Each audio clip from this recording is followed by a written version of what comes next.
PM किसान योजना रे गोटाए क्लिक रे आपण मानकु पैसा मिलिबो 16तम किस्तिर केबे डेट अछि तो आपण मानक जहाँ भी किसी समस्या आसुची पीएम किसान योजना जो चाषी भाई मैंने पैसा पाउचंती बा जो मैंने पैसा पाउनाहांती से माने केमिति 16तम किस्ती रे पाइबे संपूर्ण अपडेट आपण माने भिडियो रे जानिबाकू पाइबे। तेबे ता पूर्व मु आपण मानू अनुरोध करछि भिडियोटी आपण माने देखंतु जदि आपण माने टाइम अछि भिडियोटी देखंतु कारण संपूर्ण भिडियो देखिले आपण माने निश्चित भाव में बुझी पारिबे। तेबे चलंतु भिडियोटी आरंभ करिबा। तेबे तेबे ये आपण मैंने देखिपारे ये हूँ पीएम किसान पोर्टाल बा पीएम किसान जियो भी आपण मैंने पीएम किसान सर्च करदेना आपण मैंने ये भाव में आसीज तो ये आपण मैंने सबू किसी डिटेल्स जानीपारे ओडिशा अच्छी रेजिस्ट्रेशन आप ई केवाईसी तो एमती भाव में अनेक किसी अच्छी तो ये आपण मैंने हेल्पलाइन नंबर भितर मध्य आपण मैंने कथा पारे आपण मान समाधान केमिति कौन रही समस्या ताकू मध्य आपण मैंने जानीपारे। तेबे आमे प्रथम ऑप्शन ले क्लिक करिबा। देखंतु मु आपण मानु कहि रखुची तो एटा होची पीएम किसान निधिर जो सेचुरेशन कैंपेनिंग चली तो ओडिशा रे मध्य आपण माने जदि आपण ओडिशा रे आपण मानक जिला मानकर हेलानी बा ब्लॉक लेवल आपण मानकर हेलानी तेबे मते आपण माने कमेंट रे जणातु। तेबे छाड़ू ए कथा आपण मानक मु अनेक वीडियो मध्य आपण माने जानिचंती। तेबे एठी आपण माने देखि पारथुबे 16तम 15तम किस्ती तार अपडेट मो ए पर्यंत अभी अच्छी तो ये आपण माने देखुथिबे जे सीएससी सेंटर रे आपण माने बायोमेट्रिक बेस्ड बा बायोमेट्रिक ग्राफिक द्वारा आपण माने ई केवाईसी करि परिबे। सबु बेले मु आपण मानु कहिछि ई केवाईसी आपण मानकु अपडेट करंतु। अनेक चाषी भाई मानकर ई केवाईसी रो समस्या आसु ताकू आपण माने केमिति समाधान करे ताकू मते मु आपण मानकु ए वीडियो रे बतेबी। तेबे एथर बोधे 2024 रे जो 16तम किस्ती आसुची तो अधिक अधिक चाषी मैंने पाइबापी योजना बा घोषणा ऑलरेडी हेनी किंतु जहाँ भी अपडेट आसुची तो अधिक अधिक चाषी भाई मानू योजना लाभ मिल। तेबे एठी मु आपण मानू कहि रखुची जो मानकर वर्तमान आपण स्टाटस देखिबा तो नो योर स्टाटस आमे क्लिक करिबा। देखंतु मु नो योर स्टाटस ऊपर क्लिक करूची। देखो ये अनेक चाषी मैंने जो मानकर रेजिस्ट्रेशन नंबर जानी ना तो ये नो योर रेजिस्ट्रेशन नंबर उपर क्लिक कलापर तो आपण मानकर मोबाइल नंबर जो मोबाइल नंबर आप रेजिस्ट्रेशन होती जदि आपण मैंने आधार नंबर मोबाइल नंबर लिंक थी तेज आधार नंबर ये देलापर आप कैप्चा कोड देलापर आपण मानक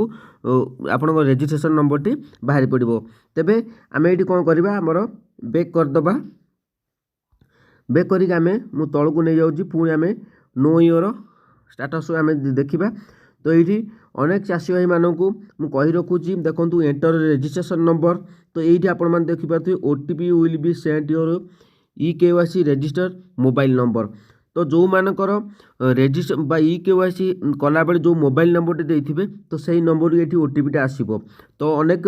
चाषी भाई मैंने भावुवे आगुरी सुविधा थिला आम रेजिस्ट्रेशन नंबर देला परे आप खाली कैप्चा कोड दे सारा पर आम देखी देउथुलु किंतु मु आपण मानु कहि रखुची ए जो ओटीपी डी आसीची तो ओटीपी द्वारा ही आपण माने रेजिस्ट्रेशन नंबर चेक करचंती ता आपण मानकर जहाँ भी किछि डाटा रहूची सबू माने निरापत्ता रोची आपण रेजिस्ट्रेशन नंबर को अलग कहीं लोक भी चेक करी पारिबेनी बिना ओटीपी द्वारा तेणुक ये बहुत भल कथा। तेबे ये आम आमर रेजिस्ट्रेशन नंबर जहाँ भी अच्छे आम दे सारापर ये जो कैप्चा कोड लिखी से कैप्चा कोड आपण मैंने फिलअप करेंगे गेट डाटा उपर गेट ओटीपी उपर क्लिक कलापर आपण मानक नेक्स्ट तो जो नेक्स्ट पेज को आपण मानक नहीं जीवो तो ये आपण मानकर एलिजिबिलिटी स्टाटस तो लैंड सेटिंग येस थिबा दरकार Aadhaar bank account seeding status yes थिबा दरकार आउ you have already seeded please click here to click the seeding status तो ई को स्टाटस आपण मानकर येस थिबो। तो ये आपण मानक मु कहि रखुची लैंड सेटिंग समस्या जो चाषी मानकर अच्छी से माने कृषक ओडिशा आपण माने अपडेट करंतु आपण जो कृषक ओडिशा पोर्टाल आपण माने पंजीकरण करथिले कोडी पंजीकरण करथिले तो जोडी आपण माने जनसेवा केंद्र रे पंजीकरण करचंती तो सेटिक जाइगा आपण माने आउथर अपडेट करंतु। तबे वर्तमान भी समय अछि आपण माने अपडेट करंतु निश्चित भाव में हो जिवो जदि भी न होउची तेबे आपण माने ब्लॉक ऑफिस रे जाइगा आपण माने लैंड सेटिंग समस्या को ठीक कर परिबे। ए जो आधार बैंक अकाउंट सेटिंग स्टाटस अछि तो एठी आपण माने देखि पारथुबे तो ये जो मेसेज टी आपण माने डाण पटे देखुथिबे तो आधार बैंक अकाउंट सेटिंग स्टाटस तो ये डाण पटे जो मेसेज मु पूर्व अपडेट देती आपण मानक जे कि आपण मानक जदि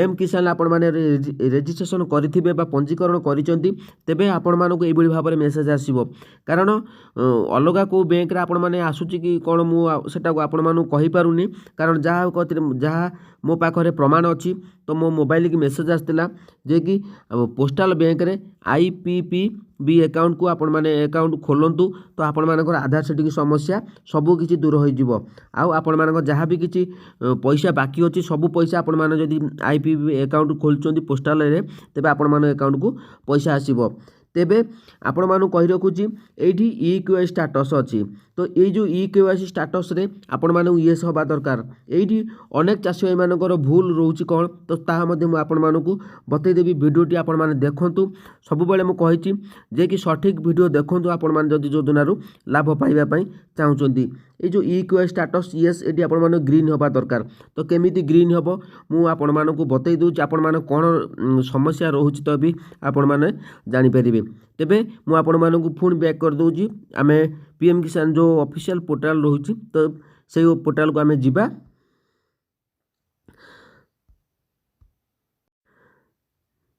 तो ये आम जो EKYC अपडेट आम देखिए अनेक चाषी भाई मानकर समस्या आसूची बर्तमान EKYC कला बेले तो ये आम EKYC उपरे क्लिक करवा देखंतु EKYC उपरे मैं तले क्लिक करुच्ची तो आपण माने ये आधार नंबर दिंतु आधार नंबर दे सारा पर आपण माने ये जो सर्च बार अच्छी सर्च आपण माने ये आधार नंबर दे सारा पर तो ये सर्च बार अच्छी सर्च बार उपरे क्लिक कला पर जो मानकर अपडेट थिबो तो सेठी ऑलरेडी डन लेखा जिवो जो मानकर अपडेट बा दिया जाय नै देखंतु आपण माने भाबुथिबे जो मानकर Aadhaar card EKYC record not found देखौची तो आपण माने मु सेठी आपण मानु कहि रखुची आपण माने कोन करिवे जो मानकर EKYC रेकर्ड नोट फाउंड देखौची तो सेठी अनेक वर्तमान देखंतु जेतले आधार बा OTP आपण माने देखुचंती आधार नंबर दउचंती तो आधार सर्वर डाउन रहउची तो अनेक क्षेत्र रे जो PM किसान पोर्टाल से भी बहुत आपण मानक भलिया आपण माने देखु भाबुते मु एकुटिया देखुनी आपण माने समस्त भी चेक करतो तेणु करी सर्वर डाउन रहउची जा फल रे एभि भाबरे समस्या आसुची किंतु मेन समस्या रहउची जे कि EKYC रेकर्ड नॉट फाउंड जो लेखुची जेहेतु आपण माने जो आधार कार्ड करेक्शन करिसंती तो आधार कार्ड रे जहाँ भी अपडेट देइथिले तो ता परे आपण मानकर सब किछि बद चेंज करिसंती आपण माने जानिथिबे आपण माने जेतले आधार कार्ड अपडेट करचंती बा किछिरा अपडेट देउचंती भूल थिला तो सही समय जदि आपण माने रजिस्ट्रेशन करिथिले PM किसान योजना रे एई भली भाबरे समस्या आसुची तो एई जो जिनस गुडी आपण मानकर समस्याटा केबे कोठी ठीक हबो ना जोडी आपण माने जनसेवा केंद्र रे तो सेठी आपण माने जदि आपण माने एई भली भाबरे समस्या आसु तो सेठी आपण मानकु करेक्शन से माने करि परिबे कारण सेठी से मानकर एडिट ऑप्शन गोटे रहउची कारण से माने गवर्नमेंट रु आनिचंदी कोड जा द्वारा कि आपण से माने सब करि परिबे तो आउ गोटे आपण माने कोठी करिवे जदि आपण मानकर एई भली भाबरे अपडेट आसु बा शो करूची तबे आपण माने एग्रीकल्चर डिपार्टमेंट रे आपण माने जोगाजोग करंतु कृषि अधिकारी सहित तो सेठी आपण माने रिक्वेस्ट कला परे आपण माने निश्चित भाबरे एई आपण माने समस्याटी समाधान हो जिवो एहा ऑनलाइन ले बा समस्या ए जो ऑनलाइन ले आपण माने एको समाधान समस्या किछि समाधान करि परिबेनी तेणु करी मु आपण मानकु जोडा कहिछि आपण माने ब्लॉग रे जाय कि ताको सठिक कर परिबे किंतु ब्लॉग रे आपण माने जोगाजोग कले आपण माने 100% एथिरे सक्सेस हेई परिबे आउ किछिटा रहउची जनसेवा केंद्र आपण माने से माने अपडेट देई परिबे देखो जनसेवा केंद्र कहीं से एडिट कलापर अपडेट दे पारे कारण से ऑफिसर बा गवर्नमेंट तरफ कोड आनी तो ऑफिशियल ऑफिसर मान सहित से जोगाजोग करें तो बुझीपारे तेबे आउ कौन रही ना आपण मानक मु बतई गोटे क्लिक रे आपण माने PM किसान योजनार लाभ पाइबे ताकू मध्य मु आपण मानक बतैबी कारण मु चाहूँगी आपण माने सठिक वीडियो देखंतु आउ आपण माने PM किसान योजनार लाभ पांतु तेबे आउरी मध्य आपण मानक गोटे समस्या आसुथबो तो मु सेति पई आपण मानक कहि रखुची कौन से समस्याटी आछि तो आपण माने आमे एडी बैक कर दबा EKYC जो थिला EKYC रे बुझी पारले तो अनेक चाषी भाई मानकर समस्या रोचे जे कि मोबाइल नंबर लिंक आपण माने जो नुआ रजिस्ट्रेशन करथिले तो आपण माने मोबाइल नंबर टी हजी जाइछि तो सेही मोबाइल नंबर OTP जाउ जे आपण मानकु किछि जानि पारु नाथि तेबे ଆପଣମାନେ ମୋବାଇଲ ନମ୍ବର ଅପଡେଟ୍ କରିବାକୁ ଯଦି ଚାହୁଁଛନ୍ତି ତେବେ ମୋତେ କମେଣ୍ଟ ବକ୍ସରେ ଆପଣମାନେ କମେଣ୍ଟ କରନ୍ତୁ କେଉଁମାନଙ୍କର ମୋବାଇଲ ନମ୍ବର ଅପଡେଟ୍ କରିବାକୁ ଚାହୁଁଛନ୍ତି। ମୁଁ ନିଶ୍ଚିତ ଭାବରେ ଆପଣମାନଙ୍କୁ ପ୍ରୋସେସ୍ ବତେଇ ପାରିବି। ତେବେ ଆପଣମାନେ ଯେଉଁ ଗୋଟାଏ କ୍ଲିକ୍ରେ ଆପଣମାନେ PM କିଷାନ ଯୋଜନାରୁ ଲାଭ ପାଇବା ପାଇଁ ଚାହୁଁଥିଲେ ତ ସେଥିପାଇଁ ମୁଁ ଆପଣମାନଙ୍କୁ କହି ରଖୁଛି। ଦେଖନ୍ତୁ ଆପଣମାନେ ରେଜିଷ୍ଟ୍ରେସନ୍ ଏଇଠି ରେଜିଷ୍ଟ୍ରେସନ୍ ନ୍ୟू फार्मर ରେଜିଷ୍ଟ୍ରେସନ୍ କରୁଛନ୍ତି। ନ୍ୟू फार्मर ରେଜିଷ୍ଟ୍ରେସନ୍ ଯେତେବେଳେ କରୁଛନ୍ତି ତ ସେ ସମୟରେ ଆପଣମାନେ ସବୁ କିଛି ଅପଡେଟ୍ ସଠିକ୍ ଭାବରେ ଫିଲ୍ଅପ୍ କରନ୍ତୁ। ଯଦି ସଠିକ୍ ଭାବରେ ଆପଣମାନେ ଅପଡେଟ୍ ଫିଲ୍ଅପ୍ କରିଦେଉଛନ୍ତି ତେବେ ଆପଣମାନେ ହିଁ ଯୋଜନାରୁ ଲାଭ ପାଇପାରିବେ। ଆପଣମାନେ ମୋବାଇଲରେ ରେଜିଷ୍ଟ୍ରେସନ୍ କରନ୍ତୁ ନାହିଁ। ରେଜିଷ୍ଟ୍ରେସନ୍ କଲେ ଆପଣମାନେ ଦ୍ୱିତୀୟ ଥର ଏଡ଼ିଟ୍ କରିପାରିବେନି, ଅପସନ୍ ଆପଣମାନଙ୍କୁ ଶୋ କରିବ ନାହିଁ। ତେବେ ଜନସେବା କେନ୍ଦ୍ର ଯେଉଁମାନେ ରେଜିଷ୍ଟ୍ରେସନ୍ କରୁଛନ୍ତି ସେମାନେ ଆପଣମାନେ ଜମି 2 ଏକର ଥିବା ଦରକାର। ଆଉ ଜମିର ଡିଟେଲ୍ସ ରିପୋର୍ଟ ସଠିକ୍ ଭାବରେ ଦିଅନ୍ତୁ। ଜମାରୁ ବି ତରବରିଆ ହୋଇକି ଆପଣମାନେ ରେଜିଷ୍ଟ୍ରେସନ୍ କରନ୍ତୁନି। ସଠିକ୍ ଅପଡେଟ୍ କରିସାରିଲା ପରେ ଆଗେ ଆପଣମାନେ ସବୁକିଛି ଅପଡେଟ୍ ସଠିକ୍ ଭାବରେ ସବୁ ଡକୁମେଣ୍ଟକୁ ନେଇକି ଯାଆନ୍ତୁ ସାଙ୍ଗରେ। ଯଦି ସଠିକ୍ ଦେଲା ପରେ ଆପଣମାନେ ସଠିକ୍ ଉପାୟରେ ଆପଣମାନେ ରେଜିଷ୍ଟ୍ରେସନ୍ କରୁଛନ୍ତି ତେବେ ଆପଣମାନେ ଗୋଟାଏ କ୍ଲିକ୍ରେ ଆପଣମାନେ PM କିଷାନ ଯୋଜନାରୁ ଲାଭ ପାଇପାରିବେ।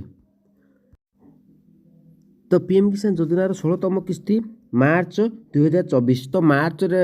ଫାର୍ଷ୍ଟ ୱିକ୍ରେ କିମ୍ବା ଫେବୃଆରୀର ଲାଷ୍ଟ ୱିକ୍ ଭିତରେ ଆପଣମାନେ ପଇସା ପାଇପାରିବେ। ତ ଏହା ଥିଲା ଅପଡେଟ୍। ଯଦି ଆପଣମାନଙ୍କୁ ଆହୁରି କିଛି ଅପଡେଟ୍ ଜାଣିବା ପାଇଁ ଚାହୁଁଛନ୍ତି PM କିଷାନ ଯୋଜନାର ତେବେ ଆପଣମାନେ କମେଣ୍ଟ କରନ୍ତୁ। ମୁଁ ନିଶ୍ଚିତ ଭାବରେ ଆପଣମାନଙ୍କ ପାଇଁ ଆଣିବି, କାରଣ ଯୋଜନା ଗୁଡ଼ିକ ଆପଣମାନେ ବୁଝିବା ନିହାତି ଦରକାର। ବୁଝିପାରିଲେ ଆପଣମାନେ PM କିଷାନ ଯୋଜନାରୁ ଲାଭ ପାଇପାରିବେ। ଧନ୍ୟବାଦ।